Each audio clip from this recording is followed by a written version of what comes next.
When McLaren builds its latest model, the ultimate road legal track car, our expectations are already pummeling the rev limiter.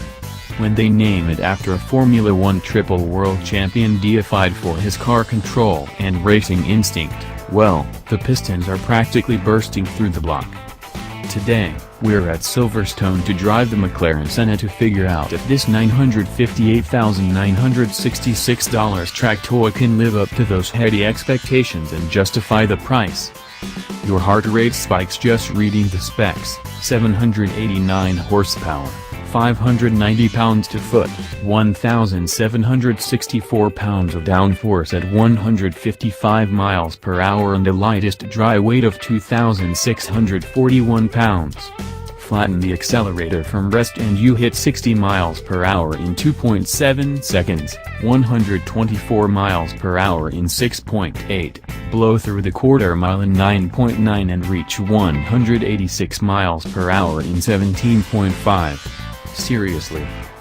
The Senna does share basic hardware with the almost 4 times cheaper 720S, including its carbon fiber monocell 3-passenger cell, 4.0-liter V8 twin-turbo engine and dual-clutch gearbox, but all are upgraded.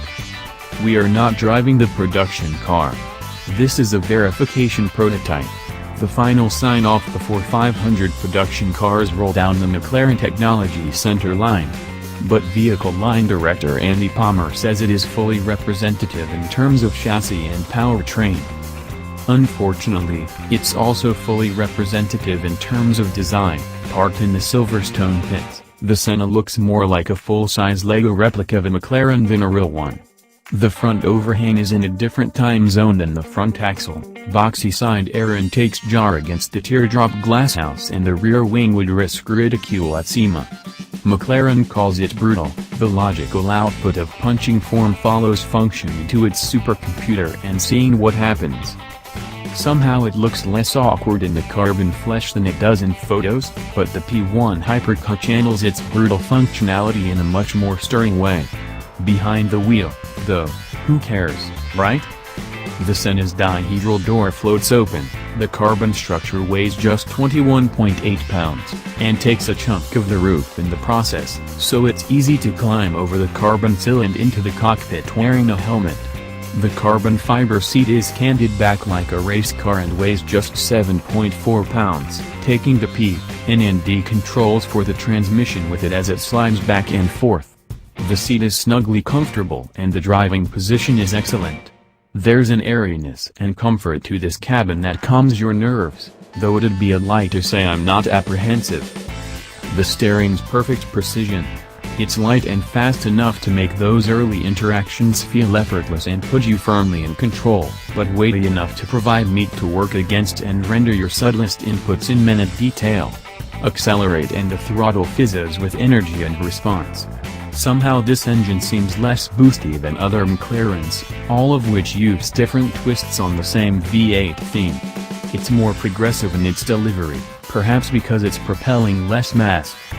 The dual-clutch gearbox's shifts lack the mechanical ferocity you might expect of a machine so ruthlessly focused, but in race, they're calibrated for maximum speed, so the ratios blur by in one seamless stream. In track, a cylinder cut function promises to sacrifice speed for a more emotive punch, like the childish buzz of power sliding applied to gearbox software, slightly perverse, but logical all the same. The composure gives you huge confidence to brake later and jump straight back on the throttle, whereas a 720S would squirm and slide and demand more corrective actions. But it's still a mental leap to pin the throttle through the fast left-hander, named Farm, following Abby, and believe in the downforce.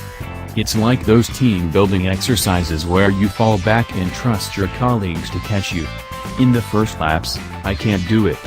Loosen your arms, says Henke, let the car flow toward the center of the track.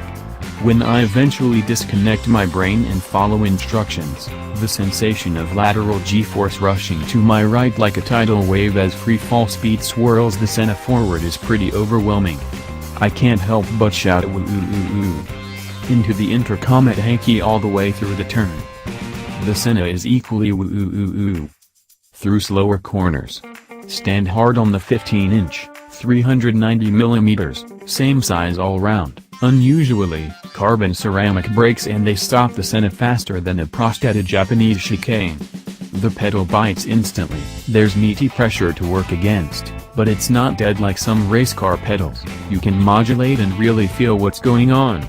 McLaren claims the Senna stops from 124 miles per hour in 328 feet, 52 fewer than the P1 Hypercar. Entirely believable given the deceleration I've just experienced, and all without the ABS messy stutter. Traction, too, is impressive, especially given the aero isn't doing much at these speeds, though it seems natural to short shift to keep things tidy. All the while, the stability systems work away subtly in the background.